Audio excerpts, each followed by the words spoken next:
to happen. That was what bothered me for such a long time. I needed to work it out. So over and over again I traced back the events that led to the tragedy. And you know, at last I think I really did fix on the starting point. Thank you, Sally. We'll ring for you to clear. Yes, madam. So, that's Sally Jupp. Pretty young thing, isn't she? All that golden hair. A little too pretty for her own good, Doctor. Evidently. How do you like having a baby around the house again, Eleanor? The dinner party I threw at Martingale. That was the opening scene of tragedy. Martingale. Even in the 50s it was an anachronism for ordinary middle-class people to be living in an Elizabethan manor house handed down through the generations. Sally's baby doesn't bother you, does it, Mother? Not at all. It's Martha I'm worried about. She needs the help, of course, but she's very conservative. I don't really know what she thinks of having an unmarried mother around her kitchen. I suppose we Maxeys were an anachronism, leftovers from the interwar years. How on earth did we survive unscathed into the 1950s? Not that financial problems weren't looming even then. Mother and daughter don't see eye to eye on everything, but once Deborah had come back home after her husband's death, we were as one in scheming and planning. Cutting back here, economising there, employing untrained girls like Sally Jupp to help Martha. Our one aim was to see Stephen through his medical training and preserve his inheritance. We were determined that when Simon, bedridden and nearly helpless in an upstairs bedroom, finally slipped away, Stephen would succeed his father to the house and grounds, just as Simon himself had inherited them from his father. Oh, I shouldn't worry about Martha too much. An extra pair of hands about the place will soon overcome any moral scruples on her part. I'm not at all sure that moral scruples ought to be so easily cast aside, Doctor. But can you afford to take too moral a position, Miss Liddell? After all, as head of St. Mary's Refuge, unmarried mothers are your bread and butter. Take Sally Jupp. Oh, a case in point, Dr. Maxey. A baby, and no father to fix an affiliation order on. At least the girl refuses to name him. Oh, yes, it's on practical experience that I base my views. And they are? In a word, I see no reason why a girl who's simply gone after a good time, quite regardless, should receive more consideration from society than a young married mother struggling to bring up a family decently and respectably. Well, a few shillings from society don't go very far these days. This is a Christian country, my dear brother. The wages of sin are supposed to be death, not 8 bob of the taxpayers' money. Yet, Mrs. Risco, that's the position we've reached in this country. And if those seem like revolutionary ideas, then that's even further proof of the decline in our moral standards. An ordinary dinner party. Rather dull, really. Yet memory, selective and perverse, now invests it with an aura of foreboding and unease. In retrospect, it's become a ritual gathering of victim and suspects.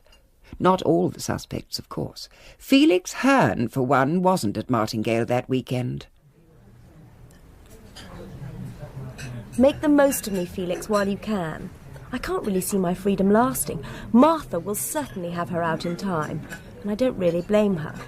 She doesn't like Sally Jupp, and neither do I. Now, I wonder why that is, Deborah, my love. Is the girl perhaps chasing after your precious brother? Don't be vulgar, Felix. But to be honest, Stephen does seem rather impressed. I think it's because she asks his advice about the baby whenever he's at home. I've tried to point out that he's supposed to be a surgeon, not a paediatrician, but it doesn't stop her. You'll see for yourself on Saturday. And who else will be there, apart from the intriguing Sally Jupp? Stephen, of course. And Catherine Bowers. You met her the last time you were at Martingale. So I did. Rather poached egg eyes, but an agreeable figure, and more intelligence than you or Stephen were willing to allow her. If she impressed you so much, then our annual fete is a golden opportunity to give Stephen a break. He was rather taken with her once, and now she sticks to him like a limpet. It bores him horribly. By rather taken, I suppose you mean that Stephen seduced her. Well, he must find his own way out of that. I certainly shan't intervene. But I won't miss your fate. I have a feeling the weekend will be rather interesting. A house full of people all disliking each other is bound to be explosive. Oh, it isn't as bad as that. Very nearly. To start off with, Stephen doesn't like me. He's never bothered to hide it. I think he thinks we're having an affair. I sometimes wonder why we aren't. Well, one good reason is you don't really want to. I certainly don't want to fall in love again. You're right about that. Edward's death. I never want to go through all that again. But an affair, Felix. Darling Deborah, let me explain. Interrogation at the hands of the Gestapo affected people in different ways. Those that survived, of course. Some emerged determined to devote the rest of their lives to humanity. Others were convinced that life owed them some sort of recompense, and they've spent the last 10 years grabbing at any pleasure that comes their way. With me, it's different. I'm afraid I've become rather suspicious of life. It takes me longer and longer these days to commit myself to anything. I understand, Felix. No, honestly, I do. And by the way, I don't think Stephen does dislike you. Oh, yes, he does. And you don't like Catherine Bowers, which means she dislikes you and will probably extend her feelings to me. Martha and you dislike Sally Jupp, and she, poor girl, probably loathes you all. I suppose that pathetic creature, Miss Liddell, will be there. A more unsuitable person to run a home for unmarried mothers it would be difficult to imagine. Your mother doesn't like her, that I do know, so all in all, this weekend is going to be a perfect orgy of suppressed emotion. Deborah! Collie said you were up here. Sorry I was out. Have you been waiting long? About a quarter of an hour. But I only came here on the off chance. I was having lunch with Felix. I suddenly thought I'd call in at the hospital before starting home. Lovely to see you, big sister. I've spent most of the time looking out of the window. Then you saw? Yes, Stephen. I did see you and Sally Jupp. You could hardly miss all that golden hair, even from the 4th floor. Deb, I want you to look at something. Here, these tablets. Have you seen them before? Aren't they some of Father's? Where did you get them? Sally found them and brought them up to me. She phoned from Liverpool Street to ask me to meet her. She found them in Father's bed. How do you mean? I don't understand. She found them between the mattress cover and the mattress, down the side. His drawer sheet was rucked and she was smoothing it when she noticed a little bulge in the corner of the mattress underneath the fitted cover. This is what she found. 10 of them, tied up in a handkerchief. Father must have been saving them for weeks, perhaps months. I can guess why. Does he know she found them? She doesn't think so. Of course, we don't really know if he's still capable of acting independently at all. They may have been there for some time and he may have lost the power to get at them and use them. We can't tell what goes on in his mind. Trouble is, none of us has bothered to try. Except Sally. But, Stephen, that isn't true. We sit with him, we nurse him, but he just lies there. He doesn't seem to notice people anymore. He isn't really Father. There's no contact between us. I have tried. I swear I have. But to deceive us all systematically and hide away 10 tablets one by one, it must have happened months ago. I can't believe he could manage it now, not without Martha knowing. She does most of the heavier nursing after all. Well, he obviously managed to deceive Martha. But I blame myself. I'm supposed to be a doctor. I ought to have thought. At least Sally treated him like a human being. She's very devoted to Father.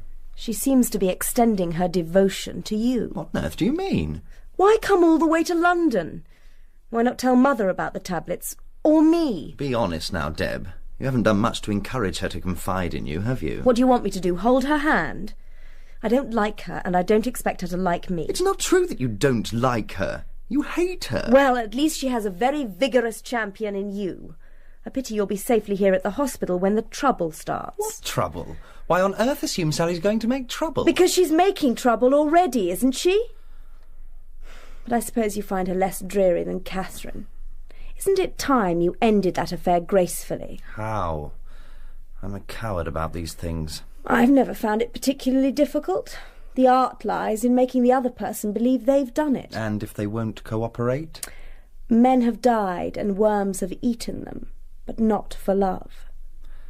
Look, you better take these tablets home. I'll put them in a bottle. Put this in the medicine cupboard in Father's room.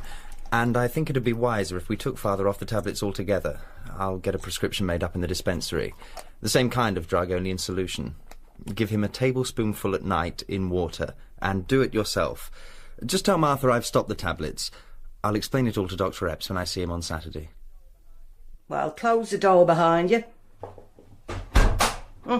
You're late. I think that child is starving, poor mate. Where have you been? Well, you won't have to wait much longer, will you, my pet? Oh, Martha, isn't there any milk, boys? There is not. I'm not here to wait on you, Sally Juck. Please remember that. If you want milk, you must boil it yourself. You know well enough what time that child ought to be fed.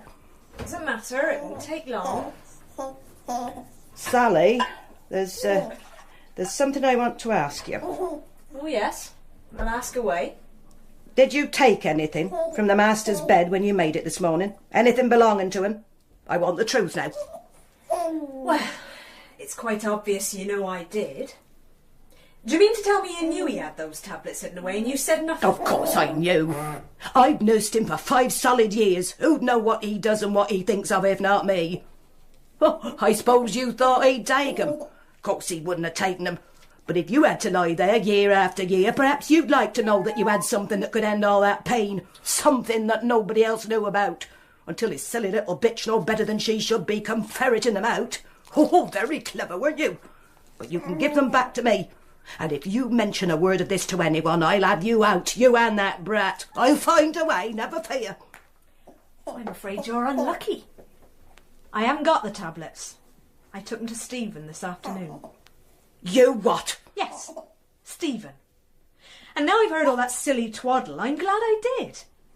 Just imagine Stephen's face if I were to tell him that you knew all along. You wouldn't. Why not? Dear, faithful old Martha. So devoted to the family. You don't care a damn for any of them, you old hypocrite, except for your precious master. What? Pity you can't see yourself. Washing him, stroking his face, cooing to him as if he were a baby. It's indecent. Lucky for him he's half gaga. Being mauled about by you'd make any normal man sick. All right, my pet. Who's ready for his supper? You're a wicked, evil girl. And you deserve to be dead.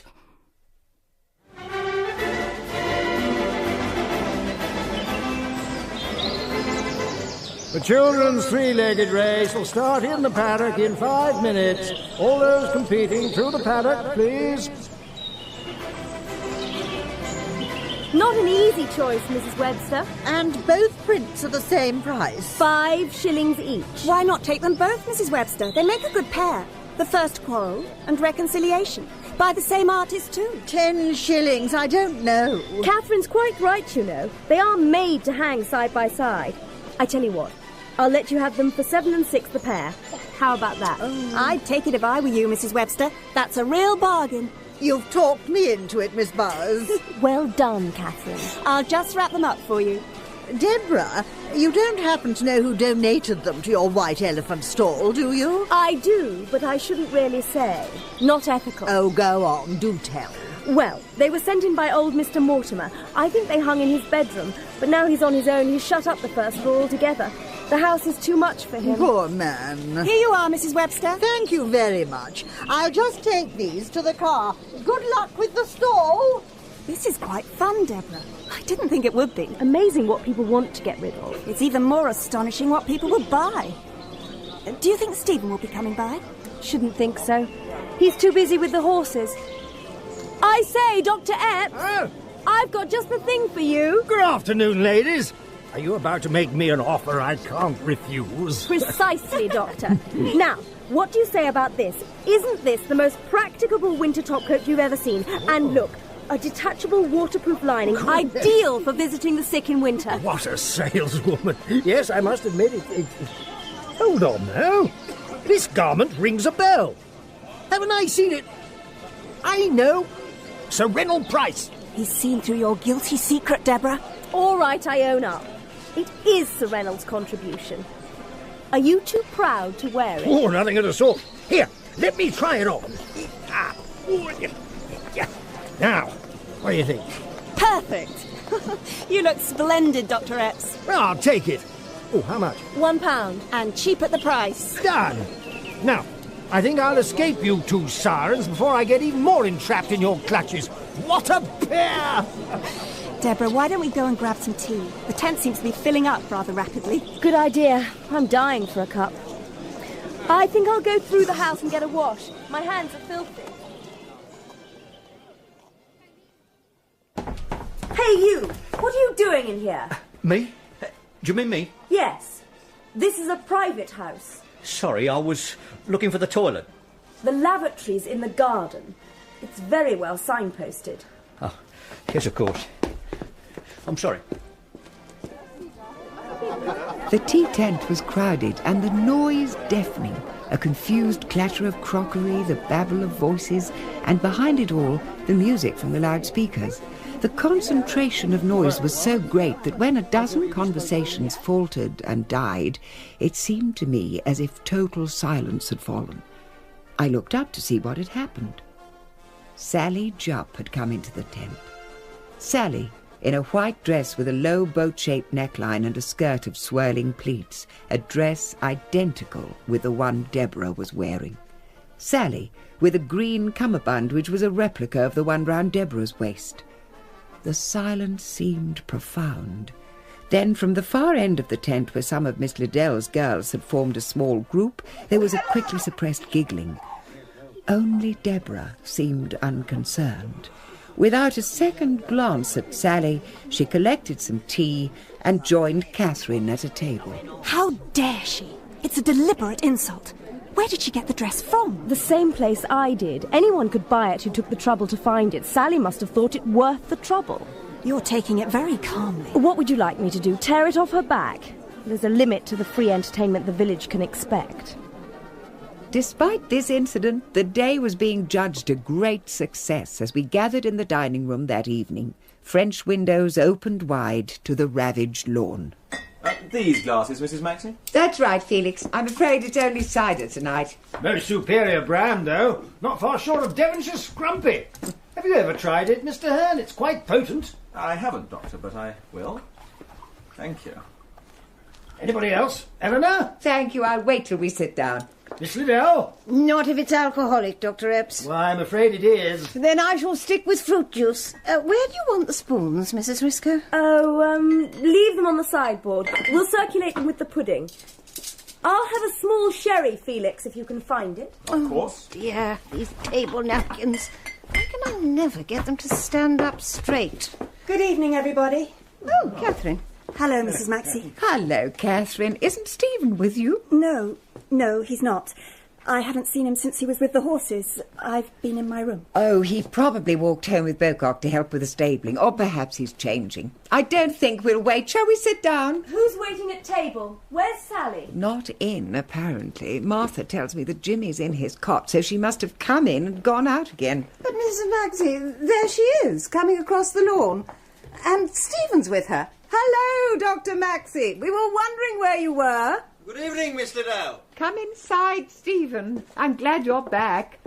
Sally, you'd better change into your uniform and help Martha. Do you really think so, madam? Sally. What do you mean? Well, madam, I wonder if a maid's uniform would be entirely appropriate for the girl your son has just asked to marry him. Simon was no better and no worse that night. Yet I stayed on the daybed in his dressing-room as if there were a crisis, and heard the hours strike one by one through the long vigil of the night. Sleep was impossible as I lived through the scene in the drawing-room again and again, so many times that there seemed no second of it I couldn't recall with vivid clarity. Sally Jupp, remember your place. To marry him? Is this true, Stephen? Of course. Stephen? My place? Perhaps you can tell me just what my place is now. It's your place to be polite and grateful, my girl. You've just been intolerably rude to Mrs. Maxey. Have you forgotten that she took you in, you and your baby? She's given you a home and your keep. Is this how you repay her? Miss Liddell... No, Mrs. Maxey, this needs saying. Just look at you in that dress. You deliberately chose to embarrass Mrs. Risco this afternoon. Please, Miss Liddell, let it pass. Why should I? Why should any of us? That's the trouble with all of us these days. We turn a blind eye to things most of us find intolerable if truth were told. And look at the result. A generation without morals, without standards, without gratitude. Gratitude? You think I ought to be grateful to you? You certainly should. St. Mary's Refuge looked after you when you had nowhere else to turn. But just think what I've done for you. I saw you through your pregnancy, I trusted you, I taught you how to live among decent people, and then I found you the best job any girl in your position could hope for. You sex-starved old hypocrite. Don't you talk about what you've done for me. You're not doing it for me or any of us. You're doing it for yourself. You get some sort of perverted pleasure in queening it over us all. Don't think I don't know. And that's not all.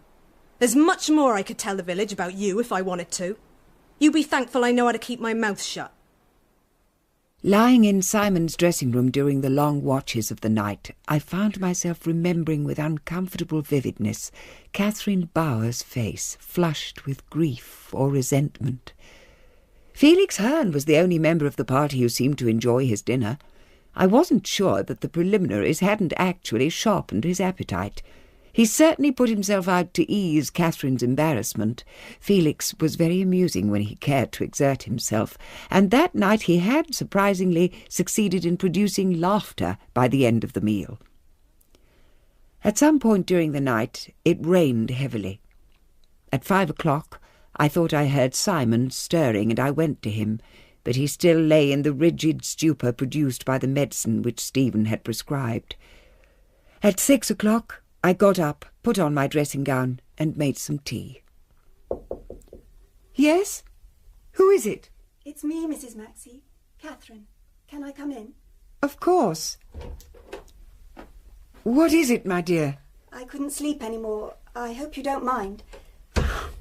Of course not. Come in. I'm just having a cup of tea. Would you like one? Yes, please. To be honest, I haven't slept much all night. The rain kept me awake for a long time, and then I woke very early with a headache. Oh, I'm sorry. Have you still got it? I'm afraid so. I don't get them very often now, but when I do, they're agonising. You don't happen to have any aspirin, do you? I'm sure we have some in the medicine cupboard. You're the nurse. Why don't you help yourself while I pour the tea? Thank you very much. Do you take sugar? Just one, please. There you are. Thank you. You know, Sally's announcement came as a great shock to me, Mrs. Maxey. It was a great surprise to us all. But I had hoped. I know you and Stephen were quite close at one time, Catherine, but I thought it was all over between you long ago. Well, clearly Stephen thought so too. But you... I still love him. I think I always will. I don't think you will, you know. It may sound a bit unfeeling, but by and large, people get over unrequited love. Yes, but is it really unrequited? That's my difficulty. When we were in love, it seemed so permanent. I can't believe that all we meant to each other has simply vanished into thin air. Perhaps what's happened to Stephen is a temporary infatuation. That's not unknown, is it, Mrs. Maxey? I have to find out. Do you see that painting up there? The nude? I was wondering. It seems somehow inappropriate. Do you like it? Well, yes. Yes, I do. You don't know who painted it? No. You don't mean my father? Yes, it's a Bowers. That means something these days, though not when I bought it. I never liked your father, you know, but I did think he was an artist. I don't believe your mother thought so. Oh, poor Katie, one day he simply packed up and left you both. Yes. Katie and I had been very close. When she fell madly in love with Christian Bowers, nothing could persuade her that he wasn't in love with her. Nothing. Her friends could see it. I could. I tried, but she talked him into marrying her. You know the result. I suppose so. Ask your mother about unrequited love. See what she tells you. I will. One other thing, Catherine. You may find this strange, but one of the reasons I love having you as a guest here at Martingale is simply because of the pleasure that painting has given me over the years. Can you believe that? Come in. Good morning, madam. Yes, Martha, what is it? It's Sally, madam. She's overslept again. Oh, she's quite impossible. She's almost never down on time these mornings. Well, wake her up. But I called her and she didn't answer. And when I tried the door, I found she's bolted in. Bolted in? Well, I can't get in, madam. I'm sure I don't know what she's playing at. Have you knocked really hard? Well, hard enough to wake her. Well, you'd better try again. Sally had a busy day yesterday. We all did. People don't oversleep without reason. As Catherine and I sat there finishing our tea, A curious feeling, the imminence of evil, took hold of me. When I replaced my cup in the saucer, it was with a clinical detachment and a kind of wonder that I saw my hand wasn't shaking. It's no good, madam. I can't make her hear me. Well, the baby's awake. He's whimpering in there, but I can't make Sally hear. Sally! Sally! Are you there? Oh, why is the door locked? Sally! Wake up! Oh, my God, madam, something's wrong. Something's happened. Oh, you may be right. What shall I do? What shall we do? Stay here, Mrs. Maxey. Don't worry. I'll fetch your son. I won't be a minute. Keep calm. Oh, the door's too solid. I'll never break it down. We'll have to get through the window. The ladder in the outhouse will do. I'll get Felix Hearn to help. You all wait here. We'll be as quick as we can. Oh, madam, something terrible's happened, I'm sure of it. Who locked the door? It's locked on the inside. Didn't she usually lock her door? Of course not. Who ever heard of a maid locking herself in? I could always get in to shake her awake. Hello, Mother. Stephen told me what's up. He and Felix are getting the ladder. Oh, where on earth have they got to? It's bound to take a little time, but they won't be long. I'm sure she's all right. She's probably still asleep. Well, she can't have slept through all this. We've made enough noise to waken the dead. To say nothing of little Jimmy in there. I wonder if she's inside the room at all. What do you mean? I expect she won't be there. She's gone. And what about the locked door? Knowing Sally, my guess is that she wanted to do it the spectacular way and got out through the window. She seems to have a penchant for making scenes, even when she can't be present to enjoy them. Oh, Deborah. No, really. Here we are, shivering with apprehension, while Stephen and Felix lug ladders about, and the whole of the household is totally disorganised. I can see her planning the whole thing, just as she planned that spectacular entrance to the tea tent yesterday. To say nothing of her outburst last night. She's compulsively theatrical and thoroughly disruptive. She wouldn't leave her baby. No mother would. This one apparently has.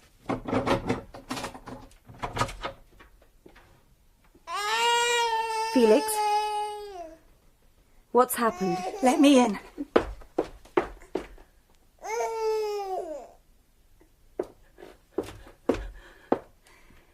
Dear heaven, it can't be. She's dead. Oh, my God. Oh, my God. I felt, rather than heard, the thud of Martha's retreating footsteps. No one followed her. Deborah and I pushed past Felix's restraining arm and moved silently as if under some united compulsion to where Sally lay. The window was open, and the pillow on the bed was blotched with rain. Over the pillow, Sally's hair was spread like a web of gold. Her eyes were closed, but she wasn't asleep.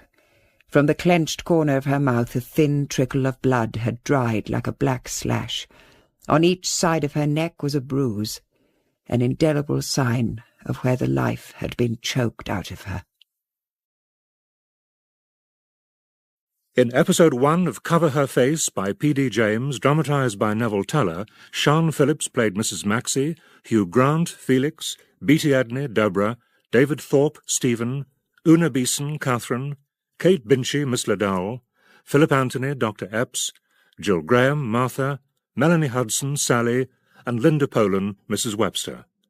The director is Matthew Walters.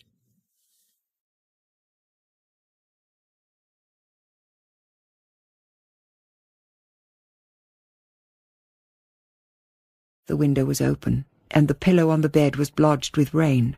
Over the pillow, Sally's hair was spread like a web of gold. From the clenched corner of her mouth a thin trickle of blood had dried like a black slash. On each side of her neck was a bruise, an indelible sign of where the life had been choked out of her. Cover Her Face by P.D. James, dramatised by Neville Teller, with Sian Phillips, Hugh Grant, Beatty Edney, and with Robin Ellis as Adam Dalgleish. Eleanor, it's Bill Thornton. Oh, Bill, thank you for phoning. How are you coping? I hope my policemen aren't being too much of a nuisance. No, they're being most considerate. How's Simon taking it? I'm afraid he's in no condition to be involved at all. A blessing, really. He's in a sort of waking coma most of the time. Oh, I'm sorry to hear that, Eleanor. Look, there's no point in having the Chief Constable as a friend if he can't do something to help. I'm going to ask Scotland Yard to take over the investigation. They'll probably send up Detective Chief Inspector. What do you say? Thank you very much, Bill. I really am most grateful. So, it's you, Dalgleish. Long time no see. I was wondering who'd picked the short straw. Manning, how have you been? Oh, well enough. Pretty stretched, though. With 3 full-scale inquiries on the go all at once. Now there's this. Well, that's probably why the old man decided to call you in. Glad to help out. This is Detective Sergeant Martin. Hi. Pleased to meet you, Super. It's a nice-looking place, this. Elizabethan, or so they tell me. Aye. It's been in the family for hundreds of years. Oh, by the way, Dalgleish, they're all together in the drawing room. Do you want to see them now? No, the body first. All right. The living we'll keep. Fill me in on the details. I've done all I can here. We'll take her away now, if that's all right with you. Oh, yes, Doctor, certainly. Simple enough, medically speaking. Manual strangulation by right-handed person standing in front of her. Sexual interference? No, doesn't mean sex wasn't the motive, though. Nothing like finding a dead body on your hands to remove the urn. Quite so. Tell you more after the post-mortem. I'll go and get the stretcher party. Nasty business for a Sunday morning. That door was bolted on the inside, you know. Was it? The classic locked door murder, sir. Not this time, Sergeant. No. Entrance 2 probably was by the window. I mean, look, you can see the marks on the stack pipe on the wall. And it looks as if he fell the last 5 feet or so. Not a difficult climb for anyone reasonably fit. And Sally Jupp. She was last seen alive... At 10:30 last night, carrying a late-night drink up to bed. This cup. She didn't finish it. Could it have been... funny you should ask. In fact, some dope has gone missing. The older Mr. Maxey's an invalid. A bottle of sleeping pills has wandered from his medicine cupboard. Of course, we'll analyse what's left in this cup. And anyway, the post-mortem will show if she drank any and if it was drugged. How about the attack? Any obvious motive? Oh, could be. There's no details, but I've heard gossip. Ah, gossip. Yeah, Miss Liddell showed up earlier on to take the baby away. She was here at dinner last night. It was quite a meal by her account. Apparently, the son and heir, Stephen Maxey, had just proposed to this Sally Jupp, and she'd blurted it out to everyone. You can imagine the reaction. The maid and an unmarried mother with a 6-month baby to boot. A motive for the family, I suppose. Yes, it'd be rather interesting to see how the family choose to present last night's events. I have a feeling the person we're after slept under this roof. We sat in the drawing room, waiting. Stephen and Catherine Bowers not too far from me, Deborah close to Felix Hearn, Martha on an upright chair against the wall sat ramrod stiff and apart from the rest of us. She seemed to regard the whole thing as a personal insult. I couldn't help thinking about the effect of all this on my 2 menfolk, Simon and Stephen. In the midst of the nightmare, there was some comfort in the thought that Stephen would get over it. The young always do. And that Simon, thank God, would never know. Sorry for keeping you waiting. As I told you, the Chief Constable has asked Scotland Yard to handle the investigation. This is Detective Chief Inspector Dalgleish. He is in charge of the case as from now. My first thought as Adam Dalgleish stepped into the room was, where have I seen that head before? And then I knew. An engraving by Dürer, was it in Munich? Portrait of an unknown man. Dalgleish was that Dürer brought to life. How do you do? How do you do? Tall, dark and handsome. Not what I expected at all. Quite an interesting face, really. Poor Stephen. He looks shattered. Supercilious-looking devil. He's taken his time coming. I suppose the idea is to soften us up. Or else he's been snooping around the house. This is the end of privacy. Thank heaven Father's beyond it. Interrogation. That'll bring back the past. Well, Dalgleish will discover that the Gestapo left me with 3 fingernails and a disinclination to answer even nice English Bobby's questions. I understand that the small room next door has been put at my disposal. I'd like to see you in there separately, please, and in this order. Dr. Stephen Maxey, Miss Catherine Bowers, Mrs. Maxey, Mrs. Deborah Risco, Mr. Felix Hearn, and Mrs. Martha Bultitaft. Until the interviews are over, I must ask everyone to stay in this room. If you need to leave, there's a woman police officer and a constable outside in the hall who can go with you. Could you lead the way, please, Dr. Maxey? Yes, it's through here. Does anyone get the feeling we're all going to be beaten by the headmaster? I'd better start by telling you that Miss Jupp and I were engaged. I proposed yesterday evening. There's no secret about it. Yes, I've been told. Please accept my condolences. I don't feel I've any right to condolences. I can't even feel bereaved. I suppose I shall when the shock's worn off. We were only engaged yesterday. Now she's dead. It still hasn't sunk in. And what were your relations with Miss Jupp before yesterday evening, Dr. Maxey? If you're asking whether we were lovers, the answer is no. I was sorry for her, I admired her, and I was attracted by her. I've no idea what she thought of me. Well, she accepted your offer of marriage. Not in so many words. But she told my mother and everyone that I'd proposed, so I assumed she meant to. After you'd finished dinner on Saturday night, what happened? We had coffee in the drawing room. At about 9, my mother suggested they start counting the takings from the fete. I decided to go out. I asked my mother to leave the south door open for me, and I went to see Sam Bocock. He used to be my grandfather's groom. He lives alone in the cottage at the far end of the home meadow. I often go there. We talk and listen to music. I stayed quite late last night. How late? Can't remember. He may be able to help. Just after 11, I think. I walked back, came into the house through the south door, bolted it and went to bed. That's all. You came straight back here? Yes. That means you'd have been back in the house when? It's only 5 minutes' walk, but I didn't hurry. I suppose I was in bed by 11:30. And in the morning, when you were woken up, what did you do? Went with Felix Hearn to get the ladder. We carried it between us, though it's quite light. Hearn went up first, I followed. The window was open, but the curtains were drawn. There's a wide window ledge. Apparently Sally kept a collection of small glass animals there.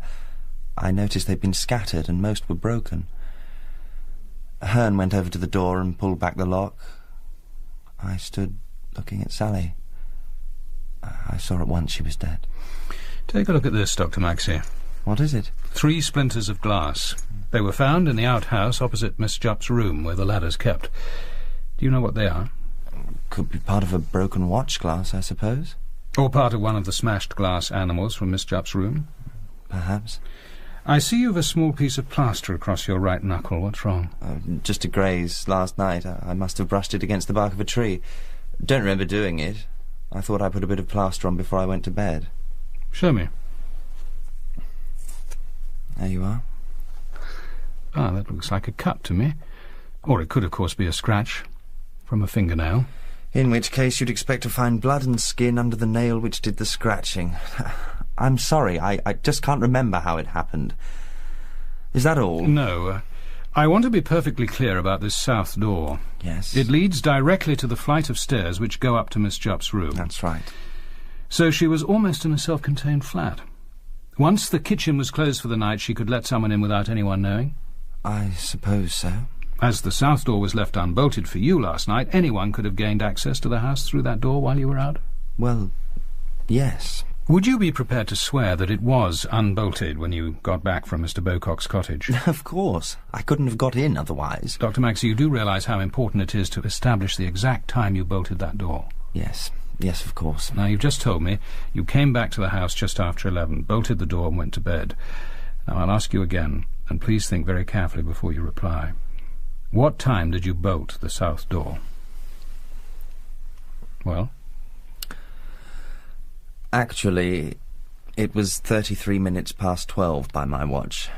I was in bed by about 11:30, as I said, but I couldn't get to sleep. At 12:30 I suddenly remembered that I hadn't locked up, so I got out of bed and did so. No doubt very careless of me, but if there's a law against forgetting to lock up, I should like to hear of it. 12:33? Yes. I can quite see how it happened. No one is kinder than Stephen Maxey. The girl just took advantage of him. I knew he couldn't have loved her, really. He'd have told me before anyone. If they'd really loved each other, he could have relied on me to understand and release him. Do you mean you were engaged?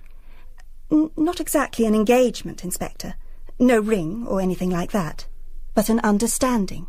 It was taken for granted. Stephen has a long way to go before he can think of marriage. And there's his father's illness to consider. Tell me about the early hours of this morning, Miss Bowers. I understand you were with Mrs. Maxey. That's right. I couldn't sleep, and I had a headache.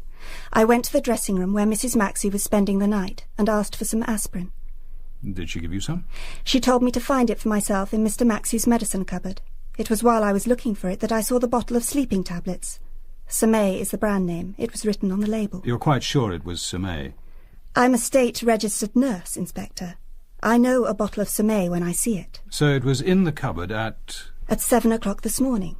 And when Stephen and I went to look for it about 2 hours later, after we'd found Sally's body, the bottle had vanished. Tell me about finding the body.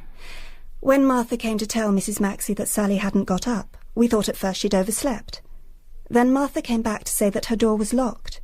As you know, Dr. Maxey and Mr. Hearn got in through the window. We waited on the landing.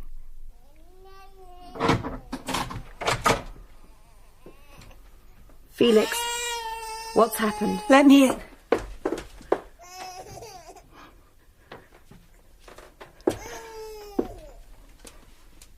Dear heaven, it can't be. She's dead. Oh, my God! Oh, my God! But she can't be. She was all right last night. Stephen, what's happened? See for yourself. She's been strangled. Oh, dear God. We've looked at her long enough. Cover her face. No. It's best if we don't touch anything before the police get here. You know, there's something strange about all this. Strange? That's an odd way to describe murder. What do you mean? There's no sign of struggle. In my experience, people don't usually allow themselves to be strangled to death without putting up something of a fight. Oh, Felix, what can all that matter? She's dead, isn't she? Oh, yes, she's dead, Mrs. Maxey. I wonder. You think this... cocoa, I suppose it is. You think it's drugged? I don't know. I think it's possible. But that's my cup. It's the one I always use. Everyone knows it. What's it doing up here? Oh, my God. I think I'm going to be sick. All right, leave it to me. Move on to when you, Mrs. Maxey, and her son found that the sleeping tablets were missing. Well, I'd picked Jimmy up from his cot. He stopped crying, and I followed the other two into Mr. Maxey's dressing room. Stephen went straight to the medicine cabinet. He said, "It's gone." I asked what he meant, and he told me about the 10 tablets that Sally had found in Mr. Maxey's bed, and that Mrs. Risco had put back into the cupboard. That was the first I'd heard of it. I was able to tell him that the bottle had been there when I went to the cabinet for aspirin earlier on. I see. And then? There isn't much more to tell.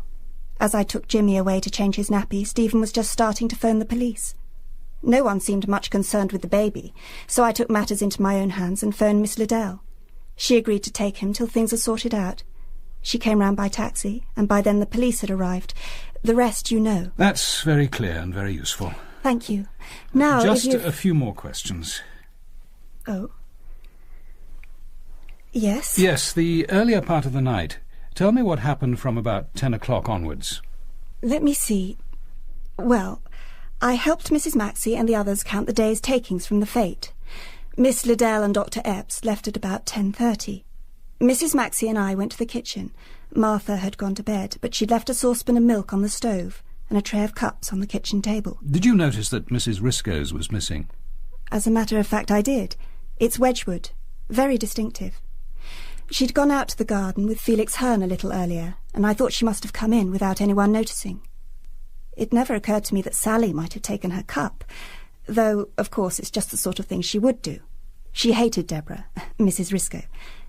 You've heard about the affair of the copied dress. Deborah pretended to take it calmly, but I could see that really she could have killed Sally. Oh, I didn't mean... Quite so. And then? Well, we made our drinks and took them up to the dressing room, which was where Mrs. Maxey said she'd sleep that night. I helped her make up Mr. Maxey's bed and get him comfortable. Then I went to bed. And what time was this? 11:15. You may find this part rather strange. Something happened? That scene before dinner, it had been a great shock. I just couldn't believe that Stephen and that girl were engaged. Dinner itself was a nightmare. everyone behaving as if nothing had happened. Of course, the Maxeys never do show their feelings. But no one said anything to me, though in a way I was the one most affected. So what did you do? Well, I couldn't sleep, and I couldn't bear to lie there all night without knowing the truth. The natural thing seemed to ask Sally. I put on my bedside lamp and looked at my watch. And the time was? 3 minutes to midnight. That didn't seem too late to have things out, not in the mood I was in. So I went to Sally's room. Yes, Miss Bowers? Her door was locked, but I could see the light through the keyhole. I knocked and called to her. She must have heard me, because the bolt was suddenly shot home, and she stood in front of the keyhole cutting off the light. I knocked again, but it was obvious she wasn't going to let me in, so I went back to my room. I see. Straight back? Not quite. I thought I'd see Stephen. I just had to know the truth. The light wasn't on in his room, so I knocked and went in. I felt that if only I could see him, everything would be all right. And was it? He wasn't there, Inspector. The bed was turned down for the night, but he wasn't there. I'm surprised you bother to ask, Inspector Dalgleish. You must know that I would disapprove strongly. Even though Sally Jupp's affection for your son could have been genuine? I'm paying her the compliment of assuming it was. But what difference does that make? I'd still have disapproved. They had nothing in common. He'd have had to support another man's child. It would have hindered his career, and they'd have disliked each other within a year. Of course I disapproved. I'm sorry to discuss what must seem no one's business but your own, but you must see its importance. Naturally. It provides a motive for several people, myself particularly. But one does not kill to avoid social inconvenience. I admit I intended to do all I could to stop them marrying. I've no doubt we should have been able to help Sally, short of welcoming her into the family. There must be some limit to what one does for these people. This business of the cocoa... If, as I assume, it turns out that Miss Jupp was drugged, there are two possibilities. She could have taken it herself, or someone else drugged her. Who else in the household drinks cocoa? I don't know what Martha drinks, but none of the family uses it. The milk must have been all right. You and Miss Bowers used it to make your own drinks. So the drug was either crumbled into the dry cocoa or dissolved into the hot drink sometime after Miss Jupp made it. Not by anyone other than Miss Jupp, Inspector. We saw Sally carrying it up to her room. Who do you mean by we? Dr. Epps, Miss Liddell and myself. I was seeing them out. It was about 10:25. We were in the hall. Sally came from the kitchen end of the house and went up the main staircase carrying the blue Wedgwood cup. No one said anything. Was it usual for her to use that staircase? No. The back stairs lead directly to her room. I think she was trying to make some kind of gesture. You say you saw that Miss Jupp was carrying your daughter's cup. Did you mention this to your guests or to Miss Jupp? What did you expect me to do, Inspector? Tear it from her grasp? What an exciting world yours must be. Sometimes it is, Mrs. Maxey. For example, we found the empty cocoa tin in the dustbin a little while ago. We'd have been able to tell if the drug had been put into the dry cocoa, if someone hadn't rinsed out the empty tin and destroyed the inner paper lining. So at about 9:30, Mrs. Riscoe and I came in here, where Mrs. Maxey and the others were counting the money taken at the fete. We told them we were going out for a little wander in the garden. What did you talk about? Hasn't Mrs. Riscoe already told you? I'd like to hear your account. I asked Mrs. Riscoe to marry me. And did she accept? Charming of you to be interested, Inspector, but inexplicable as it must seem, she was not enthusiastic. Oh, God, Felix, I can't. I can't, not after Edward. You don't know what I went through watching him die, loving him so much, feeling so helpless. Darling Deborah, that was a tragedy, a chance in 1,000. We must all die in the long run, but people get married just the same. They gamble on life being kind to them, on some years of happiness together. I'm not prepared for that gamble. Not yet, Felix. I'm not ready. And nor is Stephen come to that. There's been enough talk of marriage in this family. God, how I hate that girl. How long were you in the garden? Till about 10:40. Then we came in. And then? Mrs. Riscoe offered me a whisky, which I refused. She went to the kitchen to get her own night-time drink, but came back in a minute or two saying she'd changed her mind. Then I went to bed and slept reasonably well for me. Did you kill Sally Jupp, Mr. Hearn? No. Not that I'm aware of, at any rate. Have you any idea who did? No, and I doubt if I'd tell you if I had. I presume someone came through the girl's window. That bolted door must be a great disappointment to you, Inspector. You can hardly visualize a member of the family pounding up and down a ladder to get in and out of their own house. I know the Maxey Jupp engagement must excite you, but you don't need murder to get out of unwelcome engagements, or the mortality rate among women would be astronomical, don't you think? After the discovery of Miss Jupp's body, what did you do? I went to see if Mrs. Baltertaft was all right. She seemed stunned and kept repeating that Sally must have done herself in. I pointed out that it was anatomically impossible to strangle yourself, at which point she burst into even louder sobs. Then Miss Bowers arrived with the child. I see, sir. Oh, one thing, Mr. Hearn. Mrs. Risco says you spent almost the whole night in her bedroom, that you slept together. How sweet of her. But it puts me in a delicate situation, doesn't it? You'll have to make up your mind which of us is lying. Thank you. I've already done so. Employing an unmarried mother? It'd never have been thought of in the old days. So it was an experiment. What sort of a girl was Miss Jupp? Were you satisfied with her? Satisfied enough. At first, anyway. What made you change your mind? She began to get cheeky. She started acting as if she was the mistress of the house. Well, I suppose she was beginning to think that she might be mistress here one day. Then she was out of her mind. But Dr. Maxey did propose to her on Saturday. Yeah, well, I know nothing about that. Yeah, Dr. Maxey couldn't have married Sally Jupp. Well, he can't now. Someone made certain of that, didn't they? Those tablets found in Mr. Maxey's bed... She didn't find any tablets. She got them out of the bottle. Yeah, it was all a game to get attention. Well, I'd do all the heavy nursing. If there was anything hidden in that bed, believe me, I'd have found it. One other thing, Mrs. Baltertaft. There was an empty cocoa tin found in the dustbin. That's right. I found it on the kitchen table this morning. I took out the inner paper and put it in the stove, and then I rinsed out the tin. Why do that? Madam doesn't like dirty tins in the dustbin. We rinse out all the used tins that Martingale always have done. We won't keep you long, Miss Liddell. Sergeant Martin and I are here, of course, about the death of Sally Jupp. Oh, dreadful business, dreadful. She stayed here for the last 5 months of her pregnancy, you know, and came back to us when she'd had the baby. You must have got to know her very well, Miss Liddell. Did you like her? Like her? What can I say? If you'd asked me last week, I'd have said she was an excellent worker and a most deserving girl. But now, I can't help wondering if I was wrong about her. You mean because of the scene with Dr. Maxey? Oh, I was never more shocked in my life, Inspector. Of course she had no right to accept him. But she looked positively triumphant when she stood in that window and told us. I shall always blame myself.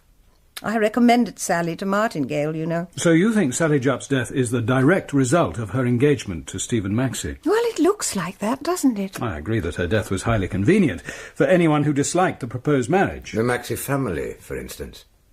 Oh, what a terrible thing to say, Sergeant. Terrible. Of course you don't know the family as we do, but you must take it from me that that suggestion is fantastic. Miss Liddell, we've spoken to the Proctors, Sally's next of kin.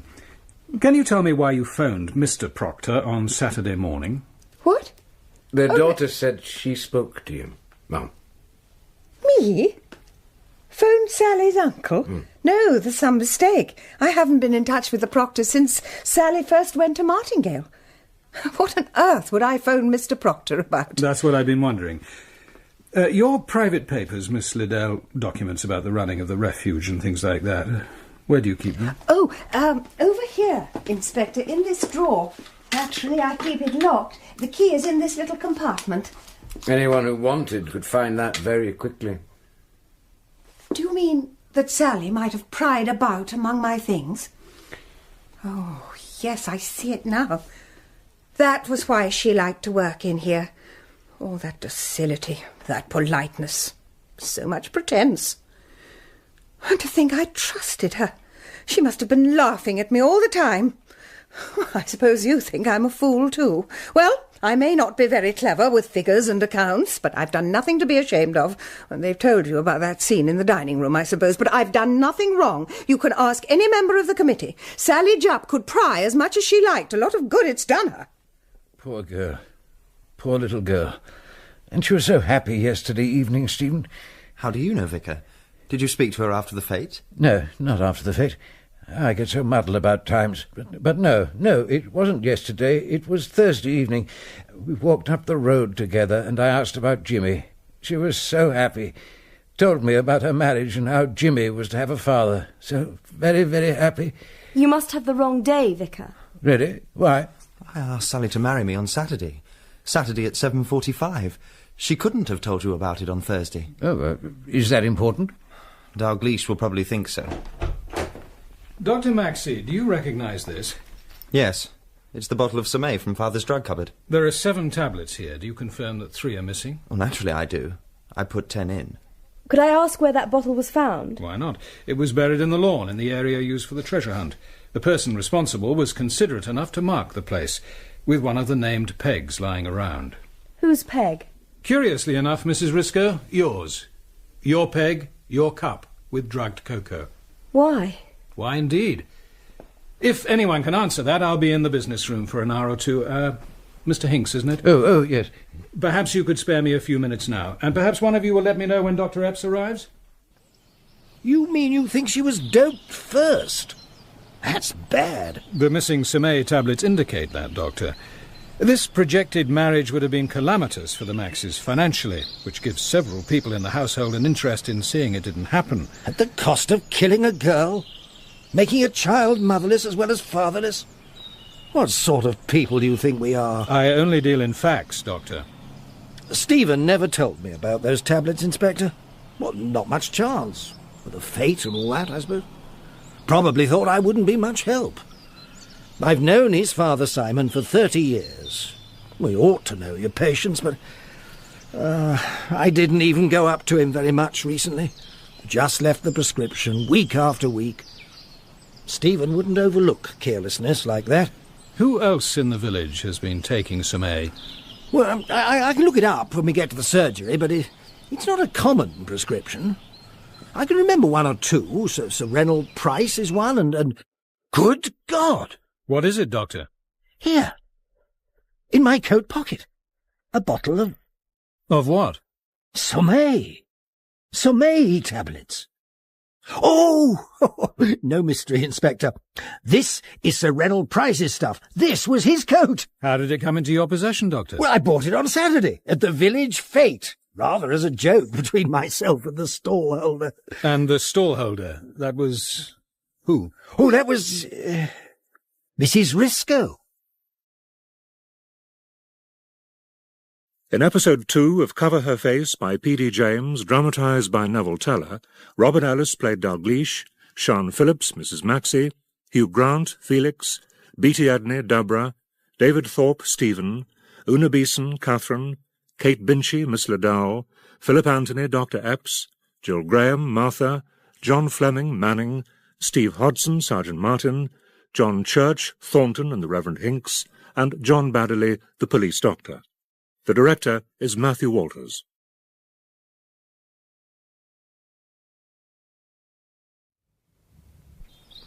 Good God! What is it, Doctor? Here. In my coat pocket. A bottle of... Of what? Sommeil. Sommeil tablets. Oh! No mystery, Inspector. This is Sir Reynold Price's stuff. This was his coat. How did it come into your possession, Doctor? Well, I bought it on Saturday at the village fete. Rather as a joke between myself and the stallholder. And the stallholder, that was... who? Oh, that was... Mrs. Risco.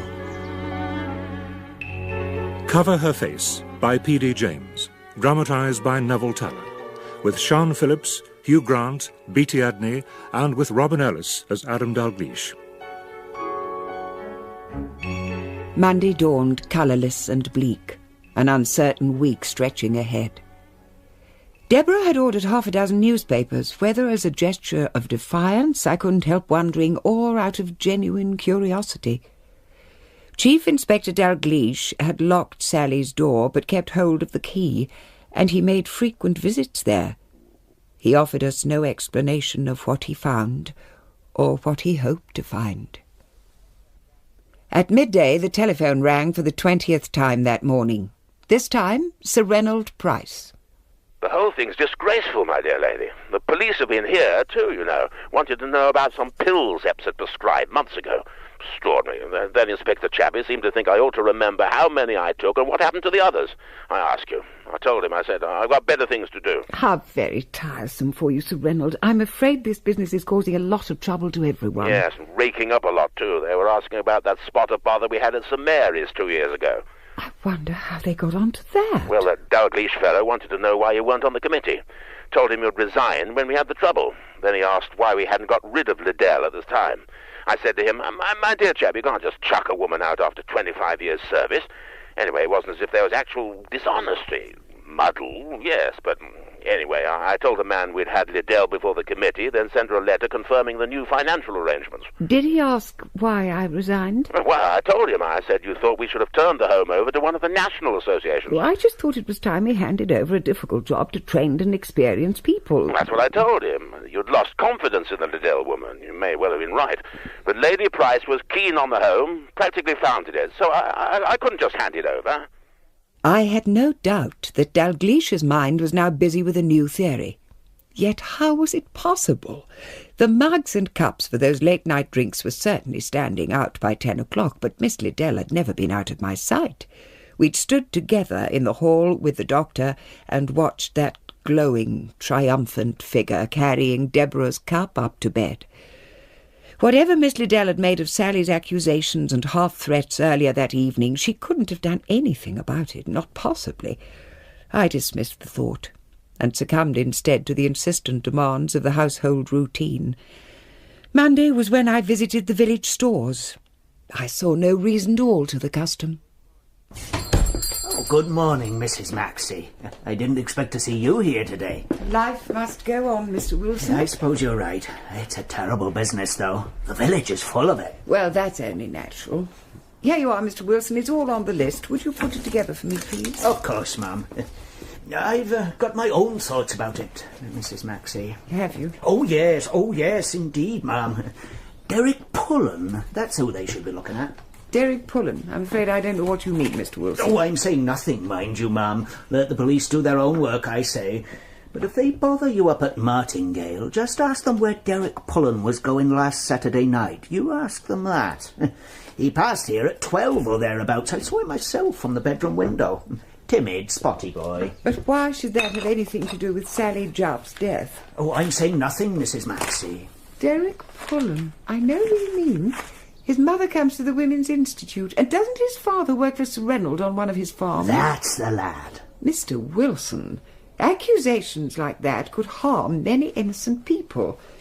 If you have information, I think you should give it to Inspector Dalgleish. It was the vicar sent me up here. I told him what had happened, and he said for me to tell you. Quite right, Johnny. Well, then? You a real Scotland Yard detective? Well, don't I look like one? Not much. Oh, sorry to disappoint you. The ones in the films are much more exciting. Well, excitement gets rather spread out in real life. Still, something rather exciting happened to you at the fete, didn't it? Nah, it were boring most of the time. Tell me. Well, our Sunday school class was supposed to be helping with the teas and the washing up, you know. I was among the first there, and we did quite a bit. Then the others started rolling up, and we thought it was their turn. So I took some sandwiches and cake and went off to Bocock's stable. What, to see the horses? Nah, to go up to the loft and read my comic. And then? After a bit, I heard voices down below. There were 2 of them. What did you do? I hid, of course. I got behind a bale of straw in case they decided to come up. And did they? Yeah. Just as well you hid then? Yeah. And what happened then? Oh, not much. I only had 1 bun left by then, so I just sat and nibbled it. I tried to make it last till they went away. And these visitors of yours, did you see them? One of them was Sally Jupp. I saw her hair as she came up through the trap door. Are you quite sure, Johnny?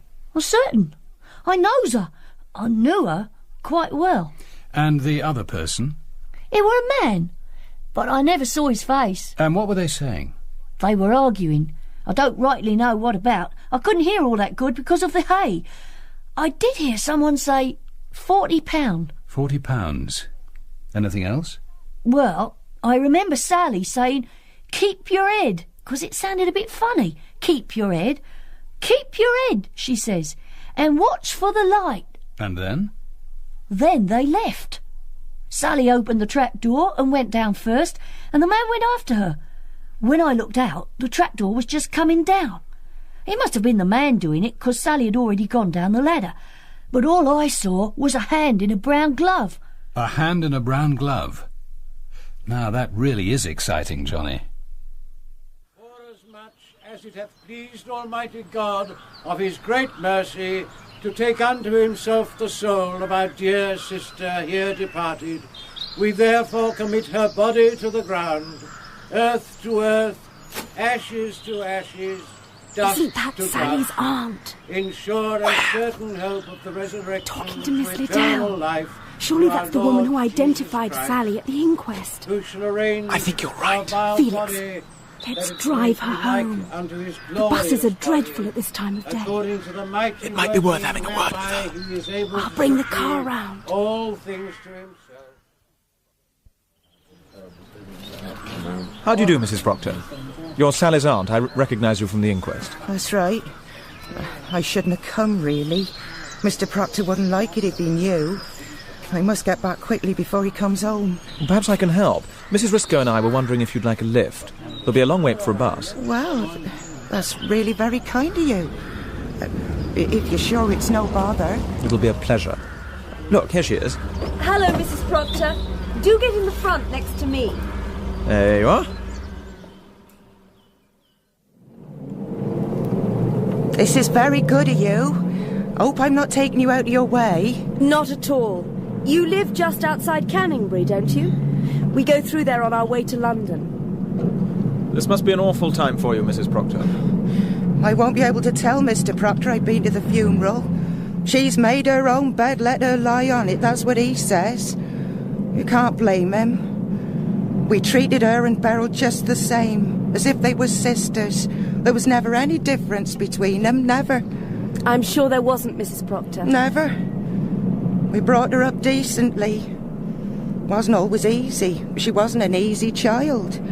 Well, I used to think it was the bombing, but Mr. Proctor, he wouldn't have that, even though it was a V1 that did for her mum and dad. Other kids came through the war all right, used to say. So that's how you came to bring her up? Well, there wasn't anyone else, really. Poor little mite. Until she was 10, she was the only child. Then Beryl came along. But we never made any difference between them. Now this. The police asked who the man was, but of course we couldn't say. The man who killed her? No, the father of the baby. Though I suppose they thought he might have done it, but we couldn't tell him anything. I don't mind telling you. Why should I? I did go out for a walk last Saturday night. I often do. I've got accountancy exams coming up. I like to take a bit of fresh air before I go to bed. Now think, Derek, did your walk take you past Martingale? What if it did? I'd like you to take a look at this envelope. It's addressed to you, Mr. Derek Pullen. Yeah, it's mine. It's from a pen friend in Venezuela. You can see from the stamp. There's nothing wrong with that, is there? Where did you find it? In Sally's room. It's not the stamp that interests me, Derek. It's the writing on the back. Turn it over. Those 3 dates. Is that your writing? Yeah. What do they mean? Well, about a month ago, she asked when I could meet her. I jotted down some dates for her.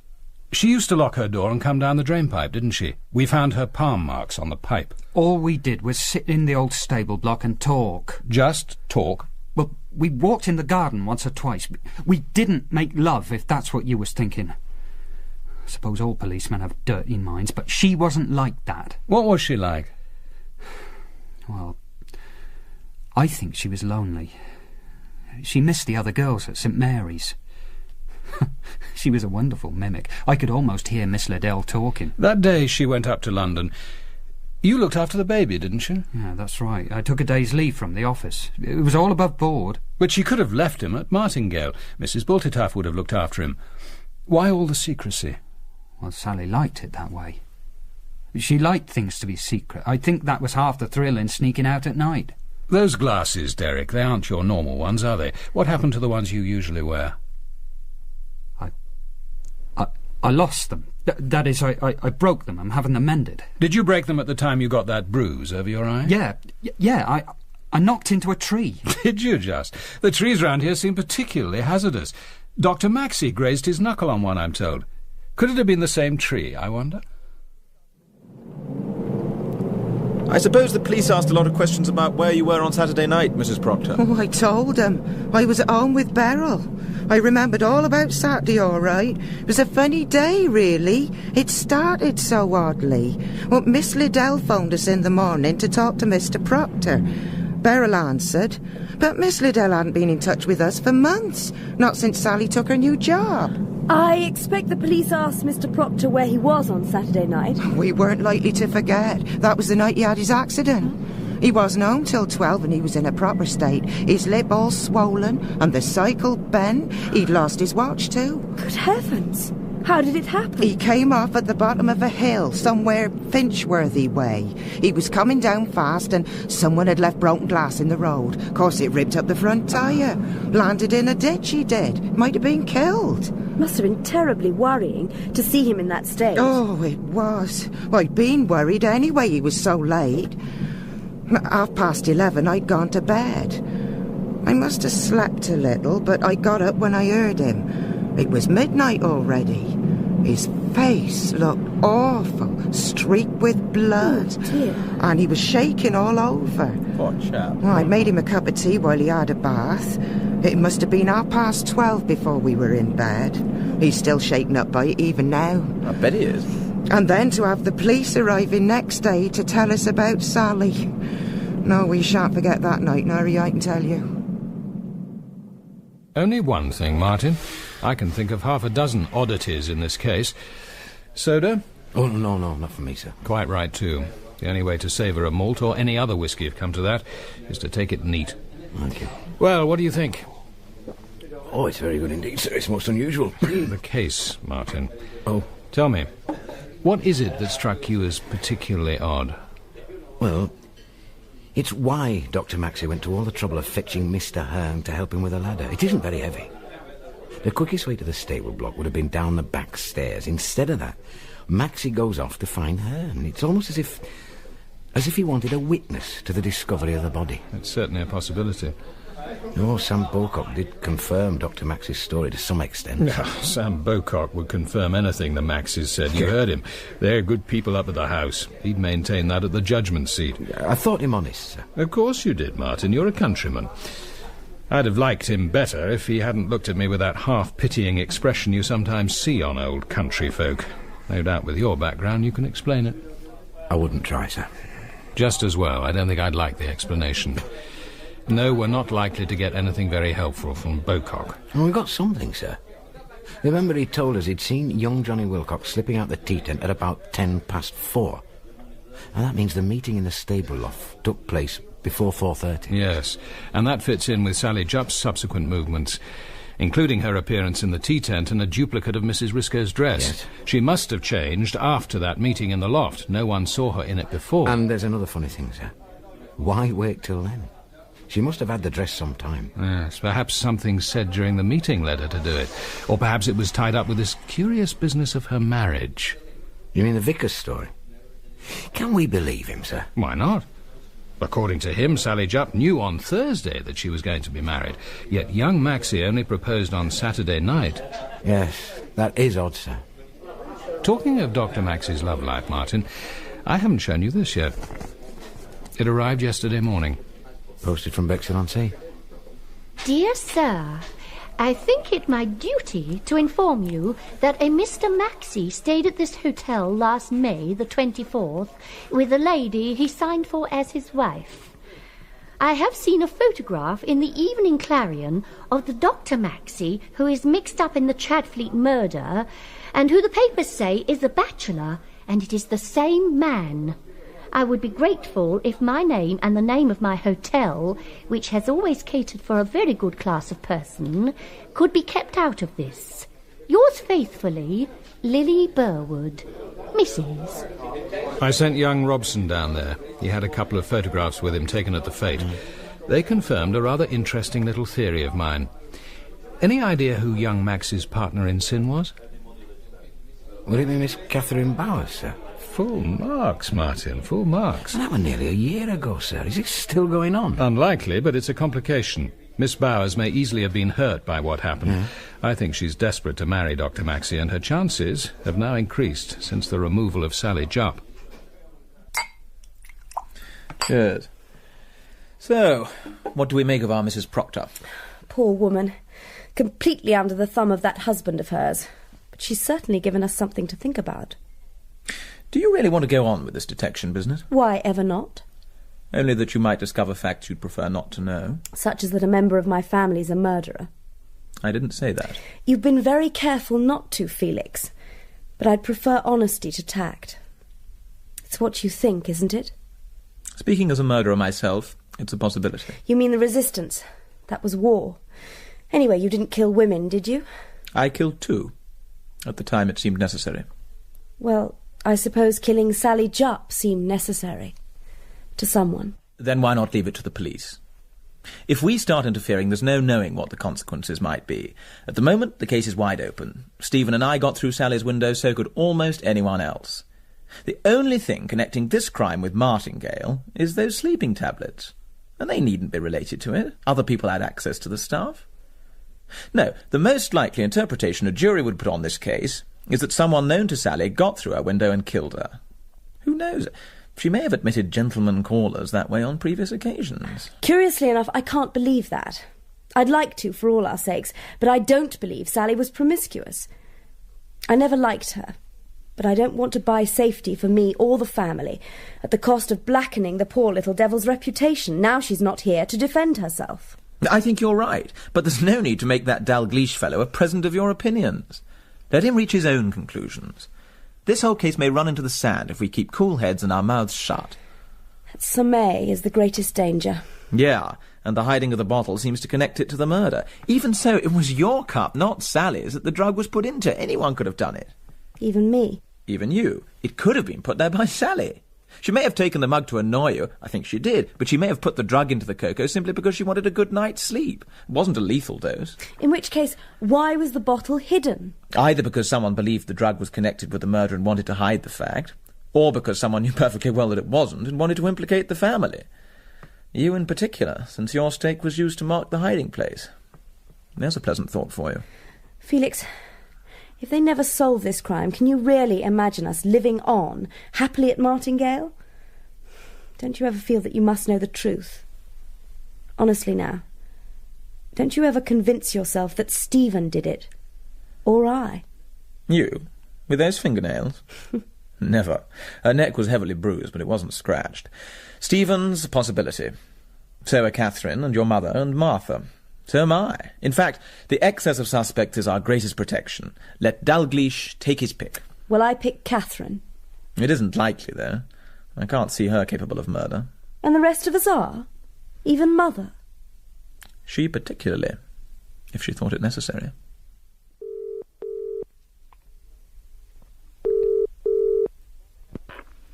Hello? Is that Mrs. Proctor? Yes. Yes, it is. This is Stephen Maxey speaking. Hello? Are you still there? Yes. Yes, I'm here. Mrs. Proctor, would you rather not talk to me? Shall I speak to your husband? No, there's no need for that.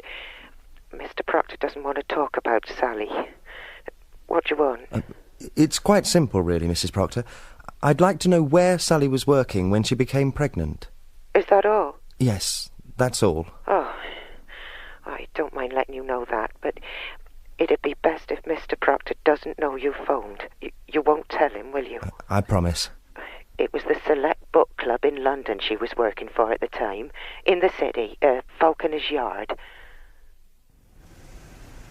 You're Stephen Maxey, aren't you? Saw your picture in the Echo. People are saying you killed Sally Jupp, did you? No, I did not, Miss Mulpaz, and neither did any member of my family. Well, that's reassuring. Now, what can I do for you? How long did Sally work here? Oh, about 3 years. I want to know about her. It's the child, really. Now he's without a mother, it seems important to find his father. You're meddling a bit, aren't you? Why not leave it to the police? They've been here on the same tack. The police have been here? Of course, what did you expect? Cheer up, you might beat them to it. Not that I can help much. I told the police all I know, but I could see it wasn't getting them very far. You couldn't suggest who the father might be? Not at all. We had no man on the premises at the time, still don't. She certainly got herself pregnant while she was working here, but don't ask me how. What was she really like, Miss Malpas? You should know. You were in love with her. If I had been, I'd be the last person to know. But you weren't? I wanted to go to bed with her. Would you call that love? I suppose not. I wouldn't really know, never having felt more than that for any woman. I'd settle for that if I were you. I doubt you'll ever feel much more. Your kind don't. What did I think of her? Let me see. Sally Jupp was pretty, intelligent, ambitious, sly and insecure. Sly? What made you think she was sly? I've got eyes in my head. We're rather a collection of has-beens in this office, let's be honest, shall we? But she was clever, our Sally. Yes, Miss Titley, certainly, Miss Croom. Can I get it for you, Miss Melling? Demure as a nun and respectful as a Victorian parlour-maid. She had the poor fools eating out of her hand. They bought her birthday and Christmas presents, and then they began vying with each other for her favours. In no time she had them in a tizzy of jealousy. It all played havoc with the work. What happened when Sally became pregnant? Nothing. No one knew. She left when she must have been about 4 months. Frankly, it was a relief. So you've no idea who the man was, or where she could have met him? Not at all, except that they met on Saturday mornings. Saturday mornings? Yes, I got that from the police. We don't work on Saturdays, but apparently Sally told her uncle and aunt that we did. She came up to town every Saturday morning as if coming to work. A neat deception. Oh, she was a clever little liar. And see where it got her. Were you surprised to hear of her death? At first. But when I thought about it, I was less surprised. She seemed to be a natural murderee. What did surprise me was the news that she was an unmarried mother. She seemed too careful, too scheming for that kind of trouble. Dr. Maxey? Dr. Maxey? Hello, Collie, what's up? A message for you, Doctor, from a Miss Catherine Bowers. Please ring home. It's urgent. Stephen? Thank God you've rung. Look, can you come home at once? Why? Is it Father? Your father? No, it's Deborah. What's happened? Someone's tried to kill her. Deb, are you all right? What happened? Good afternoon, Dr. Maxey. It's all right, Stephen. I'm okay. What happened? Where's Mother? She's upstairs with your father, Stephen. She spends most of the day with him now. We told her Inspector Dalglish was making a routine visit. There's no need to add to her worries. What about Deborah? Will someone tell me what happened? Would you examine her throat, Doctor, and let me know what you think? I'd prefer not to. Dr. Epps treats the family. I'm asking you to look at her throat, not treat it. This isn't the time to indulge in spurious professional scruples. Do as I say, please. Very well. Fairly extensive bruising. No nail scratches and no thumb marks. He grasped the neck with both hands, but the larynx is almost certainly untouched. In other words, a rather amateur effort for our brutal killer? If you care to put it like that. I do care. How can we believe that the person who killed Miss Jupp couldn't do better than this? What do you think, Mrs. Risco? I'm sorry you're disappointed, Inspector. Perhaps next time he'll make a better job of it. I suggest that this assailant knew his job rather well. Knew where to apply pressure and how much pressure to apply without causing harm. I must say you seem to be taking it very coolly. If Mrs. Risco hadn't managed to shake herself free and scream, she wouldn't be alive now. Oh, I'm treating the attack very seriously, I assure you. Where were you last night, Miss Bowers? Helping to nurse Mr. Maxey. Mrs. Maxey and I were together for the whole night. And Dr. Maxey was in London. This attack has certainly happened at a convenient time for you all. Did you see this mysterious strangler, Mrs. Risco? No, I wasn't sleeping very deeply. I think I was having a nightmare. I woke up when I felt the first touch of his hands on my throat. I could feel his breath on my face, but I couldn't see him. When I screamed, he made off through the door. I turned on the light and screamed again for help. I was terrified. Somehow my dream and the attack had merged together. Have you any idea how this person got in? It could have been through one of the drawing-room windows. Mr. Hearn and I went into the garden last night and must have forgotten to lock it. Martha mentioned that she found it open this morning. So it comes to this. You and Mr. Hearn take an evening walk in the garden of a house where there has recently been a murder, and leave a French window open when you come in. In the night, some unspecified man comes to your room, makes an inexpert attempt at strangling you for no apparent motive, and then vanishes. Your throat is so little affected that you are able to scream. You're not suggesting Mrs. Risco tried to strangle herself, I hope? Those bruises can't have been self-inflicted. So who did inflict them? Do you really suppose that a jury wouldn't believe that this is related to the murder? Oh, I don't think a jury will be asked to consider that possibility. I've nearly completed my investigation into Miss Jupp's death. What happened last night has made no difference to my conclusions. I think it's time the matter was settled, and I propose to take a short cut. If Mrs. Maxey has no objection, I want to see you all together in this house at 8 o'clock tonight. Did you want something of me, Inspector? Mrs. Maxey, I should like to see everyone here at 8 o'clock this evening, please. Suddenly I sensed someone behind me in the doorway, and I turned. It was Martha. She stood white and shaking, her mouth opening and shutting soundlessly. The young man behind her stepped past into the room. He was very tall, over 6 feet, and his fair hair, cut short, was bleached by the sun. A rucksack was slung over his shoulder, and I noticed he carried a brand-new airline bag in one hand. He dominated the room with the power of his animal health and virility. It seems I've given your maid a bit of a shock. I'm sorry to butt in like this, but I guess Sally never told you about me. The name's James Ritchie. Sally'll be expecting me. She never told me what sort of job she's got exactly, and I don't want to cause any inconvenience. But I've come to take her away. I'm her husband. In episode 3 of Cover Her Face by P.D. James, dramatised by Neville Teller, Robin Ellis played Dalgleish, Sean Phillips, Mrs. Maxey, Hugh Grant, Felix, Beatty Edney, Deborah, David Thorpe, Stephen, Una Beeson, Catherine, David Holt, Derek, Gilly Mears, Mrs. Proctor, Susan Sheridan, Johnny and Mrs. Burwood, Steve Hodson, Sergeant Martin, John Fleming, Wilson, Jonathan Adams, Sir Ranald, Linda Poland, Miss Malpass, John Church, the Reverend Hinks, and James Telfer, Ritchie. The director is Matthew Walters.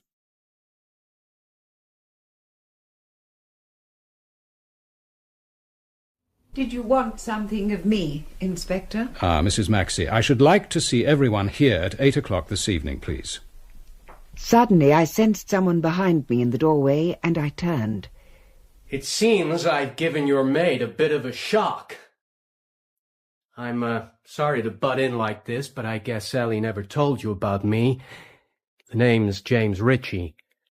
Sally'll be expecting me. She never told me what sort of job she's got exactly, and I don't want to cause any inconvenience. But I've come to take her away. I'm her husband.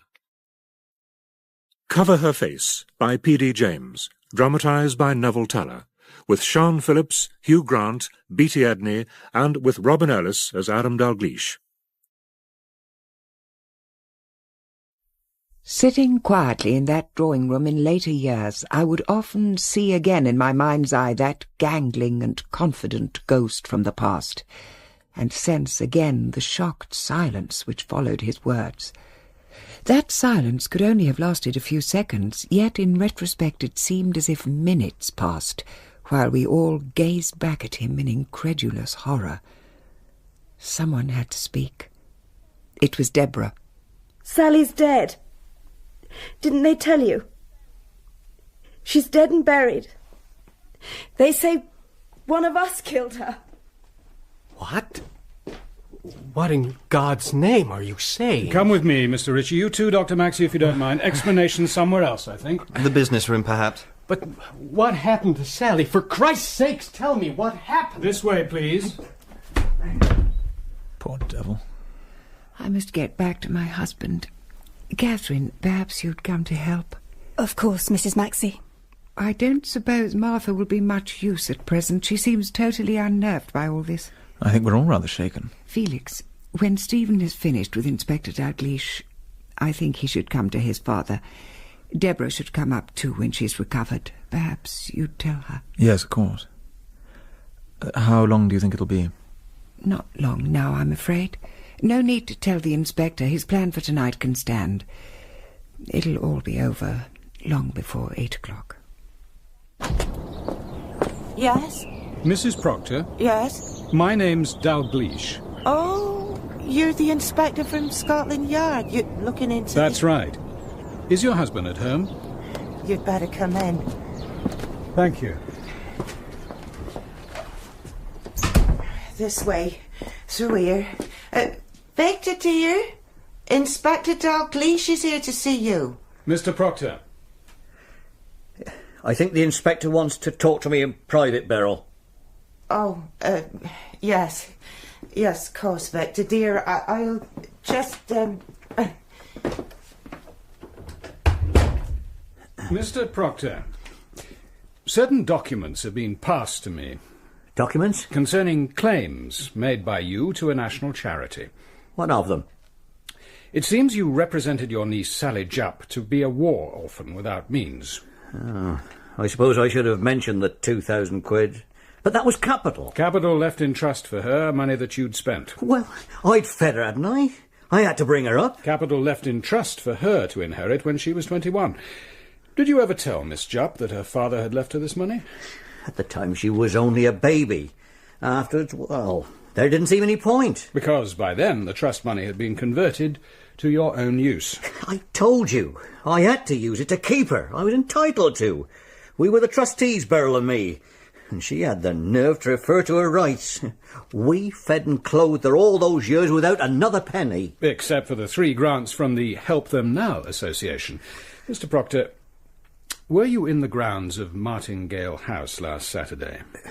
I didn't go to the fete. I was out cycling all day. I'd like you to look at these 2 photographs. They were taken on Saturday afternoon at Martingale. So what? Only some kids? It's not the children who interest me, Mr. Proctor. It's that figure there, see? In the background. Not much doubt, is there, Mr. Proctor? Oh, all right. I better tell you. I was there. Sherry, anyone? Actually, Felix, could you pour me a large whiskey? I've had about as much as I can stand today. Not quite, I'm afraid, Deb. Don't forget that Dalgleish fellow's coming back at 8. Oh, God. You'd have thought he'd have the decency to leave us alone this evening. Where's Mrs. Maxey? Walking back to the vicarage with Hinks. They'll be arranging Father's funeral, I suppose. What a day. I still haven't grasped all the details. This man Ritchie was married to Sally, I take it. So it seems. They met while she was working in London. Got married in secret about a month before he went to Venezuela on a building job, a short-term contract and excellent pay. But why on earth didn't she say? Why all the mystery? Apparently he wouldn't have got the job if the firm had known. They had a strict rule, single men only. But Sally was mad keen to get married before he went. Ritchie thinks she liked the idea of putting one over on her aunt and uncle. A pity he didn't make sure she wasn't pregnant before he left. Perhaps he asked and she lied. I didn't inquire. None of my business. Here was a chap who'd returned home to find that his wife had been murdered in this house, leaving a child he never even knew existed. I don't want a half hour like that again. Well, this explains a lot, of course. It's Sally's chat with the vicar on Thursday, for instance. What she must have said was that Jimmy was about to have a father. Hinks assumed she was talking about getting married. We all did. But she was engaged to you, Stephen. She accepted you. No. I asked her to marry me. She never said she would. And that's all she came out with last Saturday, remember? Well, madam, I wonder if a maid's uniform would be entirely appropriate for the girl your son's just asked to marry him. Sally adored a mystery, and this was one at my expense. No, she was in love with Ritchie, all right. He showed us her letters. No doubt about it. He was pathetically anxious to let me know how much in love they were. None of this would have happened if Sally had told the truth about her marriage. It's asking for trouble to pretend about a thing like that.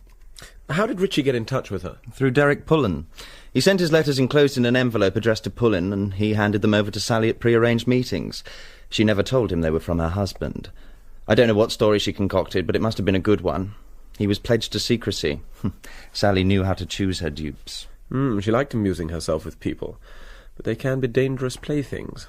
Obviously, one of her dupes thought the joke had gone far enough. Wasn't you by any chance, Maxey? You always were an offensive bastard. Ah, an inspector calls. Now is the hour. Or almost. He's a few minutes early. Inspector Dalgleish had hinted that his investigation was nearly over. It seemed essential to me that we heard his conclusions, and I wanted nothing to stand in the way of the meeting he had asked for. Good evening, ladies and gentlemen.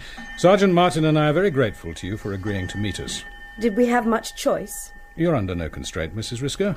I thought you might want to know how far we've got with the investigation. Of course we want to know. Have you reached any conclusions? That's the main thing. Yes, Dr. Maxey, I have reached certain conclusions. Well? Before I disclose them, we'd like to share some of the thinking that led us to reach them. I'm afraid this is a journey we're not going to enjoy. Bear with me, Mr. Hearn. Are you all right, Mrs. Maxey?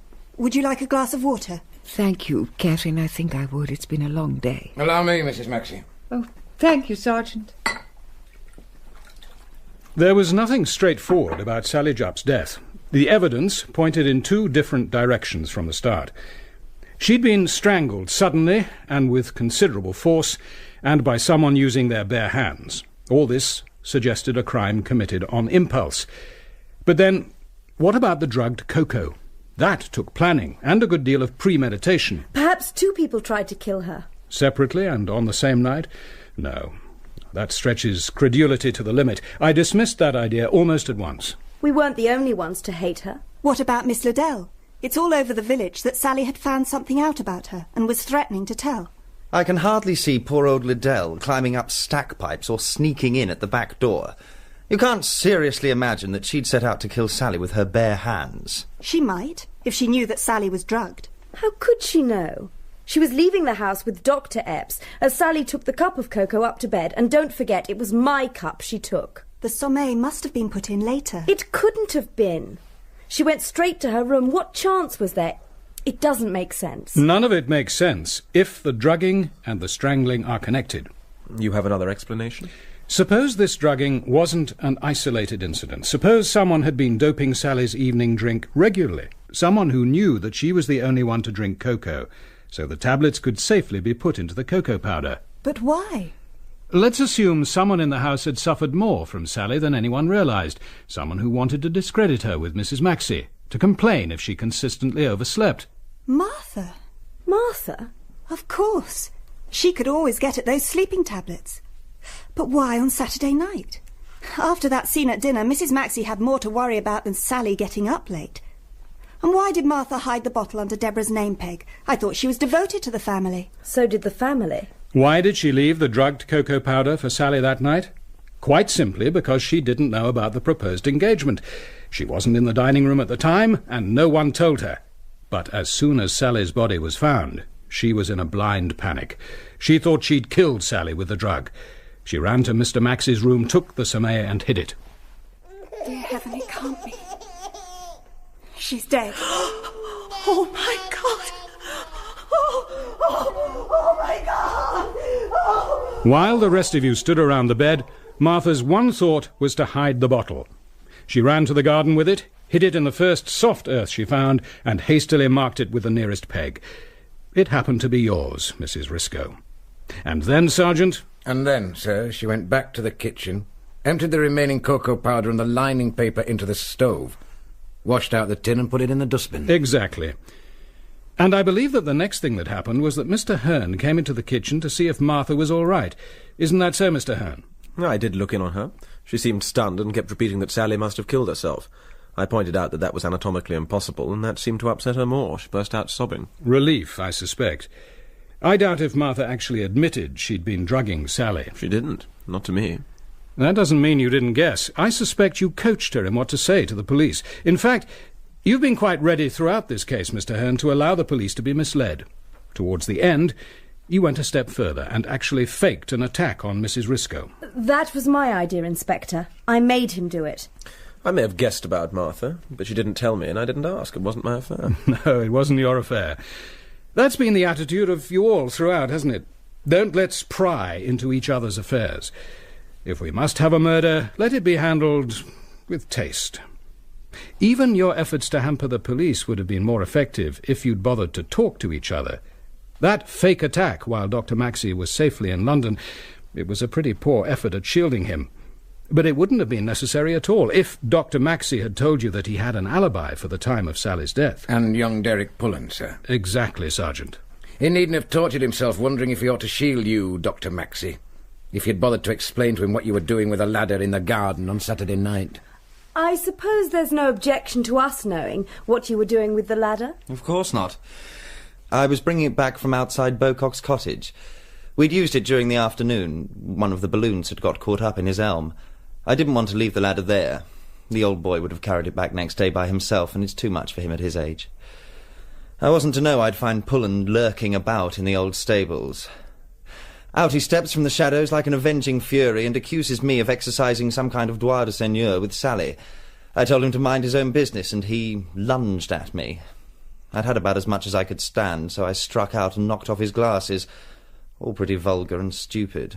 And as soon as he heard of the murder, I suppose he put two and two together and assumed you'd used the ladder to climb up to Sally's room and kill her. It's a pity you didn't tell us about all this earlier, Stephen. That poor boy could have been spared a great deal of worry. Dr. Maxey had his reasons for keeping quiet. He was trying to protect the family, weren't you, Dr. Maxey? You wanted the police to think there'd been a ladder within easy reach of Sally's window all evening, and you didn't want us to know that the ladder hadn't been returned before 12:20. That's why you lied about the time you got to bed, isn't it? If Sally was killed at midnight by someone under this roof, you wanted as many suspects as possible. Something like that. You've already eliminated two of them, Dr. Maxey, to add to Mrs. Baldytuft. Yourself and Mr. Pullen. So it wasn't Pullen? How could it have been? He certainly hadn't killed her when he spoke to me, and he was in no condition to do so afterwards. And she was already dead by the time you arrived at Martingale from Bocock's cottage. So it wasn't you. How do you know she was dead then? All anyone really knows is that she was alive at 10:30 and dead by the morning. Not really. There's the forensic evidence. And two people can put the time of death much closer than that. One is the murderer. But there's someone else. Come in. Oh, it's you, Martha. Yes? Mr. Proctor's here, madam, for the inspector. Now, look here, Inspector.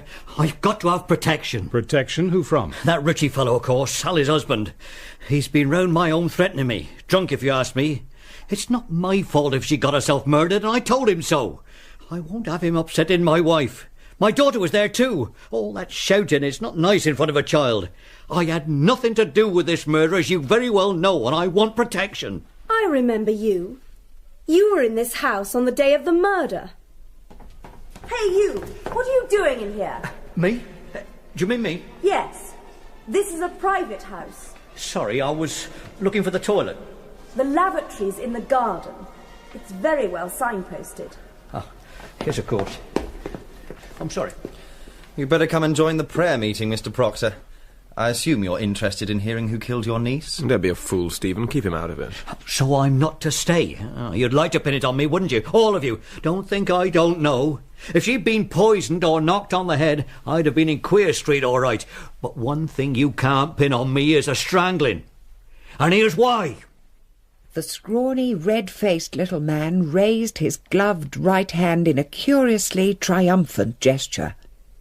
We stared in a sort of fascinated horror as he peeled off the glove. Did you lose your hand in an accident, Mr. Proctor? In the bombing. They can do wonders with artificial limbs these days. This hand lets Mr. Proctor lead an almost normal life. But one thing he certainly can't do with it is strangle someone. He could be left-handed. He could, Miss Bowers, but he isn't. And it was quite clear that Sally was killed by a strong, right-handed grip. It was Mr. Proctor's hand which young Johnny Wilcox saw closing the trap-door in the stable. Then they left. Sally opened the trap-door and went down first, and the man went after her. When I looked out, the trapdoor was just coming down. It must have been the man doing it, because Sally had already gone down the ladder. But all I saw was a hand in a brown glove. Who else would be wearing leather gloves on a hot summer day? You were quite right, Mrs. Risco. Mr. Proctor was in Martingale that afternoon. What if I was? Sally asked me to come. She was my niece, wasn't she? Oh, come now, Proctor. You aren't going to tell us this was a social call. How much was she asking? £40, that's what she was after. I'm much good at doing now. She wanted the money because her husband was coming home, and she intended to get it by threatening to expose her uncle to his employers. Expose what? None of your business. You might have dared her to do her worst, I suspect, Mr. Proctor, if she hadn't used one particular phrase. She talked about her rights. What she meant exactly, or what she suspected, we'll never know. But for reasons we needn't discuss here, the remark made you rather uncomfortable, Mr. Proctor. Isn't that so? And she saw it. Oh, she was sharp, all right. I agreed to give her the money. She had it all worked out. I was to get the cash and bring it to her that night. She made me follow her into the house and up to her room. That's when I met you, Mrs. Risco, on my way back down the stairs. She'd shown me the back door and said she'd open it for me at midnight. I was to stay in the trees at the back of the lawn until she switched her light on and off. That was to be the signal. She was pulling your strings for the fun of watching you dance. Poor Sally. She had to have drama, even if it killed her. And it did, in the end. If she hadn't played with people, she'd be alive today. There was a kind of madness about her that day. I suppose it could have been her kind of happiness. Please tell us what happened. I think the killer went up to Miss Jupp's room, desperate to find out the girl's intentions. Perhaps there was an idea of arranging a deal of some sort. Anyway, the visitor knocked and was let in. It was someone, you see, from whom Sally feared nothing. She would be in bed. She must have been sleepy, but she hadn't taken much of the cocoa and she wasn't drugged, only too tired to be bothered with rational argument. You can't know what was said. We can guess. Sally was in love with her husband, looking forward to his return. But she adored secrets, the feeling of power they gave her. After all, this particular secret had given her a free home for 7 months. Remember, St. Mary's Refuge is for unmarried mothers. I think she enjoyed herself there. I bet she did. I can just imagine her relishing the thought of Miss Liddell's face when she learned the truth. But why didn't she tell you, Stephen? She'd have saved everyone a great deal of trouble. She'd have saved her own life. But was it in her character to tell? Her husband would soon be here. Dr. Maxey's proposal was just extra excitement, a new complication, another chance of private amusement. I think that when her visitor came to her, she was lying back on her bed, sleepy, happy and confident, feeling perhaps that she held the Maxey family in the palm of her hand. Wretched girl. Yes. She wasn't a kind person, and I don't think she was kind to her visitor. I think she underestimated the force of the anger and desperation that were confronting her. Perhaps she laughed. Yes, I think she laughed. And that was the moment the strong fingers closed around her throat. You've missed your vocation, Inspector. You should be on the stage. Don't be a fool, Felix. Can't you see he's achieving precisely the effect he wants? Whose fingers, Dalgleish? Why go on with this farce? Whose fingers? Our killer goes to the door and turns out the light. And then, a moment of doubt. Is she really dead? Perhaps the child turns in his sleep. Whatever the reason, the light is switched on again for a moment. On, then off. Out there, under the trees, you, Mr. Proctor, see the awaited signal. You make your way towards the back door. It was open, just as she said. I switched on my torch and went up to her room. She'd shown me the way that afternoon. Her door was shut. There was no light showing. That struck me as odd.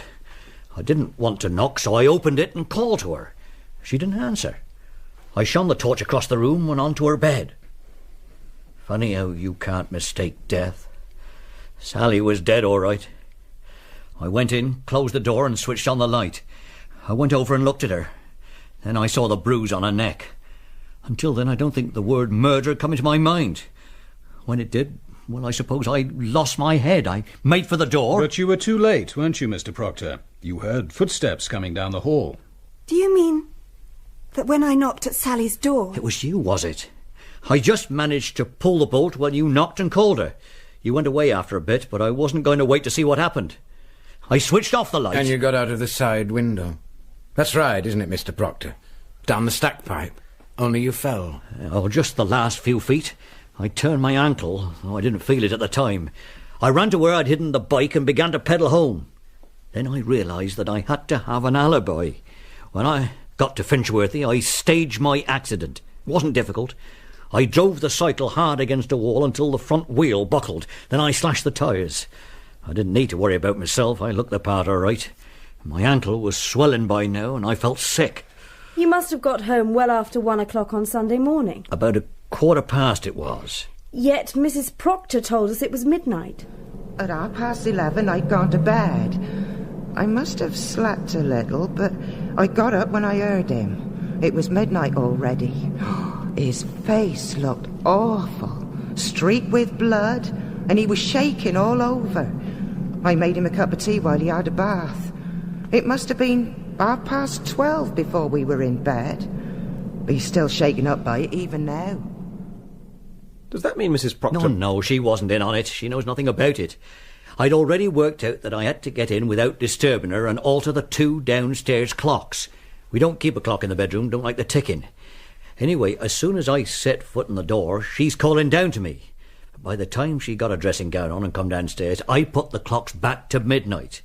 Oh, she fussed about, get me a bath and making tea. I was in a sweat to get her back into bed before the town clock struck 2. It was the sort of thing she'd notice. Anyway, I did get her back upstairs eventually, and she went off to sleep quickly enough. Give me the chance to put the clocks back to the correct time. I never want to live through another night like that. If Sally felt hard done by, the little bitch got her own back that night. I shall need to talk to you again, Mr. Proctor. Oh, please yourself. And now, if you don't mind, I'll be on my way. You don't want me here. I can see myself out. Thank you very much. Hasn't this gone on long enough? We've heard the evidence. That back door was unlocked until Stephen locked it at 12:30. Some time before then, someone got in and killed Sally. The police haven't found out who, and they aren't likely to. Could have been anyone. I propose that none of us says another word. You're suggesting that a perfect stranger entered the house, made no attempt to steal anything, went unerringly to Miss Jupp's room and strangled her. Meanwhile, she does nothing about raising an alarm, just lies back obligingly on the bed. She could have invited him to come. But she was expecting Proctor. She can't have wanted to make a party of that little transaction. And whom would she invite? I suppose you've checked on everyone who knew her. For God's sake, stop discussing it. Can't you see that's just what he wants us to do? But there's no proof. There's no proof against anyone. Well, we know who didn't do it anyway. It wasn't Stephen or Derek Pullen. They've got alibis. It wasn't Mr. Proctor because of his hand. And Sally wasn't killed by Martha because she didn't know how the girl had died until Mr. Hearn told her. Nor by you, Miss Bowers. You knocked at her door and tried to speak to her after she was dead. Nor by Mrs. Risco, whose fingernails would inevitably have left scratches, and the murderer didn't wear gloves. Nor by Mr. Hearn, no matter what he would like me to think. Mr. Hearn didn't know which room Sally slept in. He had to ask Dr. Maxey where he should carry the ladder. Only a fool would have shown that he knew. I could have pretended. Only you didn't. You were the last person who wanted Sally dead. With her installed here, Deborah might actually have married you. She never will now. Mrs. Maxey, you have something to say? I went to her room to talk to her. I thought the marriage might not be such a bad thing if she were really fond of my son. I wanted to find out what she felt. She was lying on the bed, singing to herself. I was tired. I should have waited till morning. Even so, it would have been all right if she hadn't done 2 things. Stephen, she told me she was going to have your child. My God. And she laughed at me. At us, the Maxeys. She laughed. It was so very quick. 1 second she was alive and laughing. The next, she was a dead thing in my hands.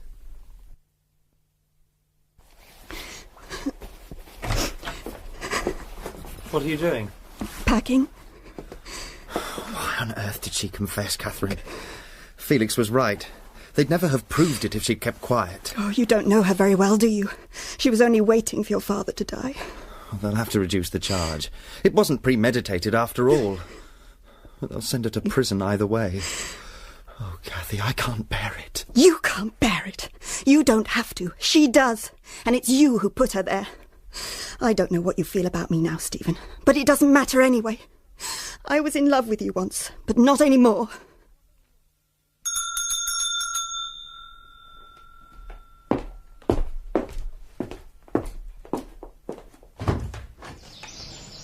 You? I hope you don't mind. I was passing. Come in. Thank you. Would you like a drink or tea or something? You're not on duty now, or are you? No, I'm not on duty. Just indulging myself. A whiskey, then. Thank you. Neat, please. There's only me here most of the time. Martha's left. A couple of the dailies come in from the village, but I'm afraid everything's getting rather shabby. Stephen is home most weekends. That helps. Of course, we'll have the house done over thoroughly well before Mummy comes back, but that's years away still. I seem to be in a sort of limbo. Ought you to be here alone? Oh, I don't mind. One of us has to stay. And how is Miss Bowers? Catherine. She comes down with James Ritchie most weekends to see the baby. I think they'll get married in the end. That's rather sudden, isn't it? Oh, I don't think Ritchie knows it yet. But she loves the child and cares about him. And the others? Felix Hearn is in Canada. Is he? Yes. I don't think he's coming back. May I? What? Come back?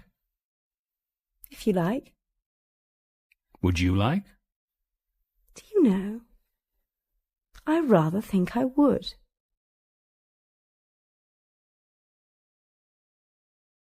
In episode 4 of Cover Her Face by P.D. James, dramatised by Neville Teller, Robin Ellis played Dalgleish, Sean Phillips, Mrs. Maxey, Hugh Grant, Felix, Beatty Adney, Deborah, David Thorpe, Stephen, Una Beeson, Catherine, Gilly Mears, Mrs. Proctor, John Baddeley, Vic Proctor, Steve Hodson, Sergeant Martin, James Telfer, Ritchie, Susan Sheridan, Johnny, Jill Graham, Martha, and Melanie Hudson, Sally. The director was Matthew Walters.